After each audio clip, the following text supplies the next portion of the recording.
Tapi nak cerita apa yang agama mau. Sebahagian fuqaha kata sembelih, kalau satu orang sembelih, dia muslim, dia sembelih, maka halal. Tidak dia lupa, weh tadi aku sembelih lembu tu aku lupa bismillah, halal tak? Halal kalau dia muslim. Tapi kalau aku teringat bismillah, tak payah. Sebahagian fuqaha tak boleh. Tapi kita tak payah tanya lah, bila tengok orang sembelih, kita tak payah tanya, ni aku ni nak makan nasi nuri, aku tanya tadi hang sembelih baca bismillah. Tak payahlah dok tanya, dia muslim. Ada fuqaha sehingga begitu luas yang menyatakan selagi sembelihan tu bukan untuk berhala, boleh sembelih, boleh makan. Aisyah riwayatkan hadis, bagaimana ada orang pada zaman Nabi SAW, hadisul ahd bil jahiliyah, baru je masuk Islam, mereka bawa kepada sahabat-sahabat daging, bagi sahabat makan. Sahabat nak makan, mereka ni sembelih betul ke tak ni? Dia panggil Rasulullah, inna qaum hadithul ahd bil jahiliyah, wa Rasulullah, kaum ni baru masuk Islam dia bagi daging ni, kita boleh makan tak?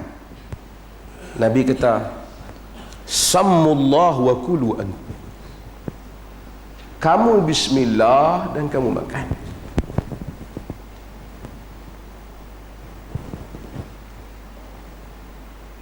Nabi nak mudah, Nabi kata kamu bismillah, kamu makan. Satu orang main hidang kat kita, kita tengok dia ni boleh pakai Islam. Cuma mengucap tak payah, dia kata dia Islam, makanlah, bismillah lah.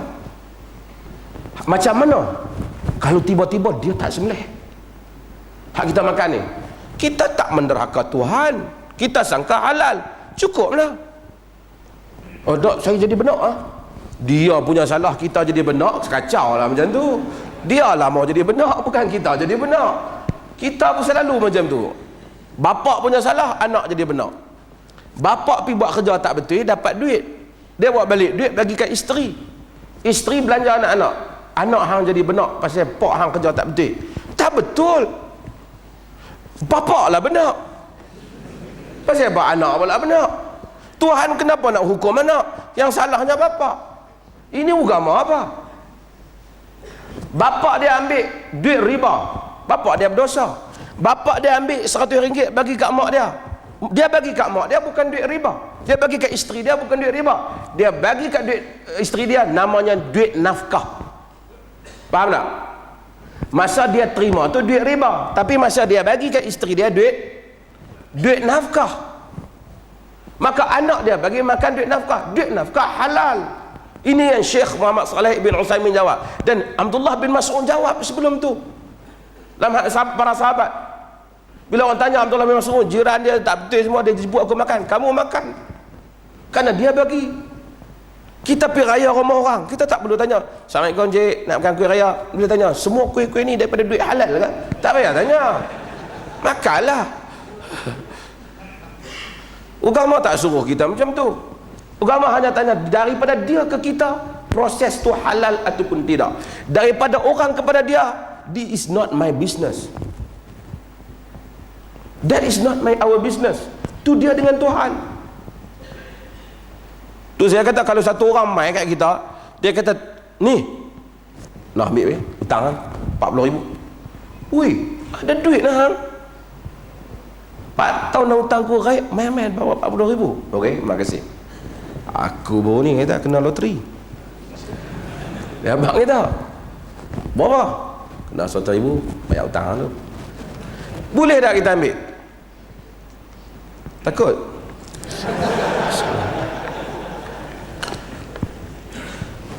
Boleh tak kita ambil? Boleh lah, kerana yang loteri tu dia, yang dia bayar kat kita hutang.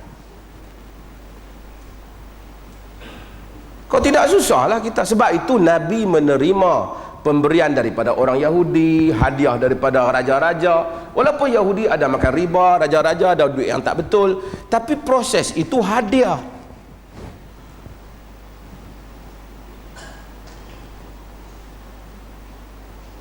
Balik pada haiwan yang kita makan juga samalah. Bila kita tengok Muslim, kita bismillah, kita makan. Sebab tu saya kata, barangan yang ada cop jakim, cop halal jakil, tentu dah halal. Kan?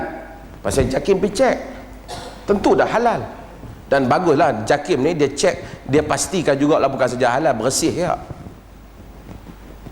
Sebab tu ayam ayam, sebut syarikat tak boleh, kita berakam. Bukan nak promosi, tak apalah sebut. Ayam KFC tu lebih pasti di sudut sembelihan dia mengikut peraturan lebih daripada ayam yang kita makan di kedai-kedai kat kampung kita. Sebab yang tu ada orang jaga dia. Semua orang kata betul ke sembelih, hak tu tak patut syak. Kerana hak tu memang confirm dia bubuh cop. Kalau macam mana kalau dia bubuh cop, tak, kita tak bertanggungjawab. Dia dah cop. Apa yang ada cop jakim confirm halal. Faham tak? Tapi apa yang tidak ada cop jakim belum tentu haram.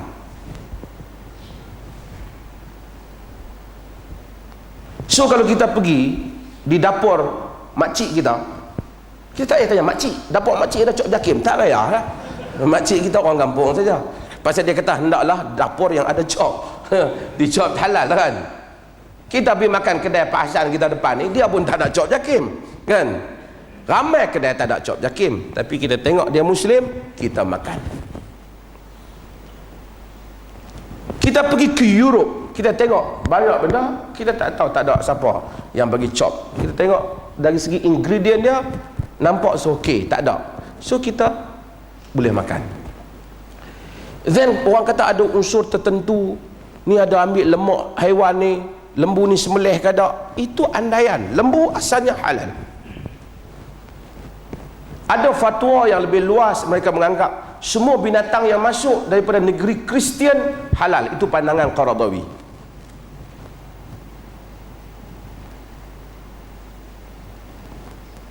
Yang Christian majority. Tapi bila saya pergi duduk di UK, saya tengok problem dengan orang-orang Europe ni. Most of them, they are not Christian. Dia bukan Christians.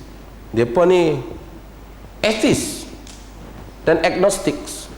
Dia pun ni tak percaya Tuhan ataupun tak pasti tentang Tuhan. So tak boleh consider sebagai Kristian lah. Jadi itu masalah. Tapi Amerika ialah negara Kristian. Dia punya agama dia bagus, baru dan kuat. Bukanlah bagus, kuat. Saya dapat kat ni apa yang kuat apa? Belah tafsir. Jadi Islam pada dasarnya mudahlah masalah makan ni. Berdasarkan hadis ni mudah. Jadi kita tengok binatang ini, siapa nak makan makan, tak mau makan sudah. Melainkan benda yang jelas. Dia akan haramkan khaba'is. Khaba'is. Wa hurrima alaikumul khaba'is. Agama larang kepada kamu khaba'is, benda yang keji. Benda yang keji ni benda yang orang tengok rasa macam kotor benda ni yang makan ni. Contoh apa? Contoh apa benda kotor? Lipas lipas kotor. Orang tak makan lah. Benda yang pada perasaan manusia jijik. Bukan kita tak lalu cerita lain. Mungkin ada orang tak lalu siput sedut tu. Sekali sedutkan kulit masuk terungkung tu. Apa nama kan? Tapi dia tak haram. Nabi tak lalu dengan dhab. Nabi tengok sahabat hidangkan dhab.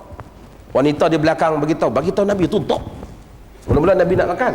Dia kata dhab, Nabi tak makan. Dia buat makan, Nabi kata ajiduni a'afu. Nabi kata aku rasa apa?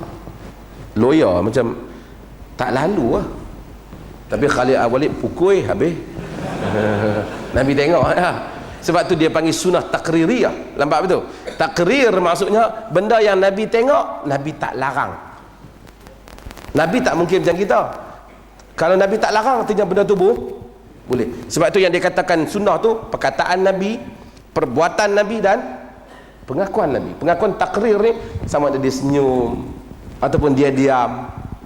Dia tak mungkin lah lepas Khalid makan dia, lepas habis Khalid makan dia Khalid benarnya benda tu haram. Nabi tak macam kita. Habis Rasulullah tak kita, aku tengok handuk puluhan zakat aku biar dulu lah selesai. Nabi tak macam kita lah. Nabi tentu bila Nabi tengok, Nabi akan kata tak. Di dalam cerita Jarad, dalam cerita belalang, ada hadis yang kata Nabi samakan Jarad dengan dhab. Maksudnya Nabi samakan di sudut Nabi tak lalu, tapi itu tidak riwayat tahu berkuat. Riwayat Bukhari kata Nabi makan bersama. Yang penting dhab Nabi tak makan, sahabat makan okey. Kita mungkin kita ustaz kita tak lalu, tak apalah. Orang nak makan, kita jangan kata apa.